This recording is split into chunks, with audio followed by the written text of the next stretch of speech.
ರತ್ನಸ್ ಕಿಚನ್‌ಗೆ ಎಲ್ಲರಿಗೂ ಸ್ವಾಗತ.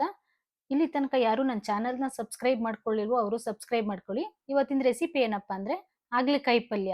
ಅದನ್ನ ಮಾಡುವ ವಿಧಾನ ಹೇಗೆ ಅಂತ ಒಂದ್ಸಲ ನೋಡ್ಕೊಳ್ಳೋಣ. ಮೊದಲಿಗೆ ಒಂದು ಪಾನ್ ತಗೊಂಡು ಸ್ವಲ್ಪ ಎಣ್ಣೆ ಹಾಕೊಂತ ಇದ್ದೀನಿ. ಹಾಗಲಕಾಯಿನ ತೊಳೆದು ಕಟ್ ಮಾಡಿ ಇಟ್ಕೊಂಡಿದ್ದೆ. ನೋಡಿ ಈ ತರ ಕಟಿಂಗ್ ಮಾಡ್ಕೊಂಡಿದ್ದೆ. ಅಂದ್ರೆ ಸಣ್ಣಕ್ಕೂ ಮಾಡ್ಕೊಬಹುದು. ನಾನು ಈ ತರ ರೌಂಡ್ ಶೇಪಲ್ಲಿ ಮಾಡ್ಕೊಂಡಿದ್ದೀನಿ. ಯಾವ ಡಿಸೈನಲ್ಲಿ ಮಾಡ್ಕೊಂಡಿದ್ರು ಹಾಗಲಕಾಯಿ ಕಹಿನೇ ಬರುತ್ತೆ. ಆದ್ರೆ ಮಾಡೋ ವಿಧಾನದ ಮೇಲೆ ಡಿಪೆಂಡ್ ಆಗುತ್ತೆ. ನೋಡಿ ಎಷ್ಟು ನೀಟಾಗಿ ಸ್ವಲ್ಪ ಕಲರ್ ಚೇಂಜ್ ಆಗೋ ತನಕ ಫ್ರೈ ಮಾಡ್ಕೊಂತಾ ಇರಬೇಕು. ನಂತರ ಅದನ್ನ ಒಂದು ಬೇರೆ ಪ್ಲೇಟ್‌ಗೆ ಹಾಕೊಂಡು ಅದೇ ಪಾನ್ ತಗೊಬೇಕು. ನಂತರ ಅದಕ್ಕೆ ಸ್ವಲ್ಪ ಎಣ್ಣೆ ಹಾಕೊಂತ ಇದ್ದೀನಿ ಮತ್ತೆ.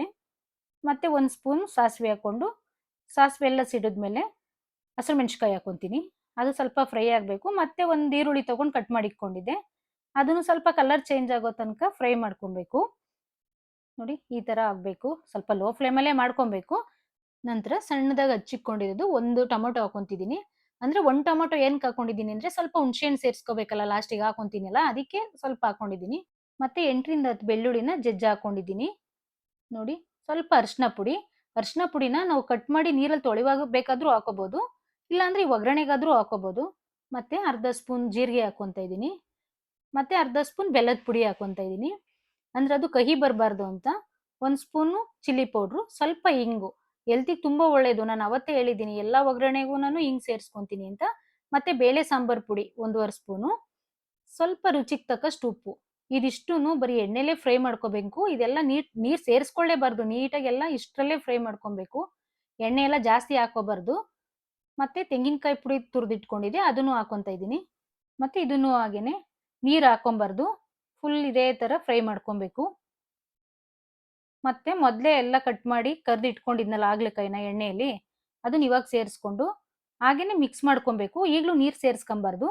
ಸ್ವಲ್ಪ ನೀಟಾಗಿ ಎಲ್ಲ ಮಿಕ್ಸ್ ಆದ್ಮೇಲೆ ಸ್ವಲ್ಪ ಹುಣಸೆ ಹುಳಿ ಎಲ್ಲ ರೆಡಿ ಮಾಡಿ ಇಟ್ಕೊಂಡಿದ್ದೆ. ಅದನ್ನ ಇವಾಗ ಹಾಕೊಂತ ಇದ್ದೀನಿ ನೋಡಿ.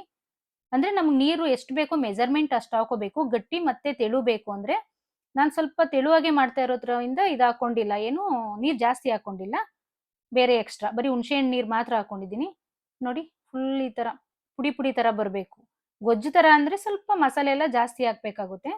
ಆದ್ರಿಂದ ನೋಡಿ ಎಲ್ಲ ಕ್ಲೀನಾಗಿ ಮಿಕ್ಸ್ ಮಾಡ್ಕೊಂಡು ಲಾಸ್ಟಿಗೆ ಸ್ವಲ್ಪ ನೀರು ಸೇರಿಸ್ಕೊಂತೀನಿ. ಯಾಕೆಂದ್ರೆ ಅದು ಸ್ವಲ್ಪ ಹಾಗಲಕಾಯಿ ಬೇಯಬೇಕಲ್ವಾ. ಹಸಿ ಹಸಿ ಇದ್ರೆ ಚೆನ್ನಾಗಿರಲ್ಲ ಟೇಸ್ಟು. ಸ್ವಲ್ಪ ಬೆಂದ್ರೆ ಚೆನ್ನಾಗಿರುತ್ತೆ ಅಂತ. ಅಂದ್ರೆ ಮೀಡಿಯಮ್ ಆಗಿ ಬೇಯಬೇಕು. ಪೂರ್ತಿನೂ ಬೇಯಿಸ್ಕೋಬಾರ್ದು. ಪೂರ್ತಿ ಹಸಿಯಾಗೂ ಇರಬಾರ್ದು. ಮೀಡಿಯಮ್ ಆಗಿ ಬೇಯಿಸ್ಕೋಬೇಕು. ನೋಡಿ ಇಷ್ಟ ಆಗ್ತಿದೆ ಅಂದ್ರೆ ಕೈ ಆಡಿಸ್ತಾನೆ ಇರಬೇಕು. ಈಗ ಒಂದು 5 ನಿಮಿಷ ಮುಚ್ಚಳ ಮುಚ್ಚಿ ಬೇಯಕ್ಕೆ ಬಿಡಬೇಕು. ನೋಡಿ ಈಗ ಬೆಂದಿದೆ. ಅದಕ್ಕೆ ಫಸ್ಟೇ ಕಟ್ ಮಾಡಿ ನೀಟಾಗಿ ತೊಳೆದೆಲ್ಲ ಇಟ್ಕೊಂಡಿದ್ದೆ ಕೊತ್ತಂಬರಿ ಸೊಪ್ಪನ್ನ ಸಣ್ಣದಾಗಿ.